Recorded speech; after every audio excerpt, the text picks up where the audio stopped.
রাহুল গান্ধীর ভারত জোড়ো ন্যায়যাত্রার ঘিরে সেজে উঠেছে শহর শিলিগুড়ি। রাতভর হলেই শিলিগুড়ি শহরে রাহুল গান্ধীর ভারত জোড়ো ন্যায়যাত্রা শুরু হতে চলেছে। ইতিমধ্যেই ব্যানার, ফ্লেক্স ও দলীয় পতাকায় শহরকে সাজিয়ে তোলা হয়েছে দার্জিলিং জেলা কংগ্রেসের পক্ষ থেকে। যদিও এই ভারত জোড়ো ন্যায়যাত্রার অনুমতি মেলেনি শিলিগুড়িতে, তা সত্ত্বেও এই পদযাত্রা সফল করতে বদ্ধপরিকর জেলা কংগ্রেস। জানা গিয়েছে, ফালাকাটা জলপাইগুড়ির পর রাজগঞ্জ এবং ফুলবাড়ি হয়ে রবিবার রাহুল গান্ধীর পদযাত্রা শিলিগুড়িতে প্রবেশ করবে। শিলিগুড়ির থানা মোড়ে দলীয় কর্মীরা রাহুল গান্ধীকে স্বাগত জানিয়ে এই পদযাত্রায় অংশ নেবেন। পদযাত্রাটি থানা মোড়ের ফ্লাইওভার দিয়ে হিলকার রোড হয়ে মহাত্মা গান্ধী চকে যাবে। সেখানে গাড়ির মধ্যে থেকে রাহুল গান্ধীর স্ট্রিট কর্নার করার কথা। এরপর এখানকার স্ট্রিট কর্নার শেষ করে বাগডোগরা বিহার মোড়ে গিয়ে পথসভা করবেন রাহুল গান্ধী। সেখান থেকে বেরিয়ে রাহুল গান্ধী সোজা চলে যাবেন সোনারপুরে রাত্রি যাপন করে রাহুল গান্ধী তার পরদিন পরবর্তী গন্তব্যের উদ্দেশ্যে রওনা দেবেন।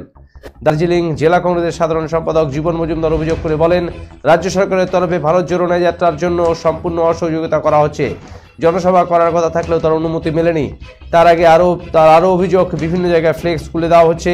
পাশাপাশি প্রশাসনের তরফে চেষ্টা করা হচ্ছে যাতে এই পদযাত্রা সফল না হয়। তিনি বলেন, রাজ্য সরকার যতই বিরোধিতা করুক, এই ভারত জোড়ো ন্যায়যাত্রা সফল হবেই।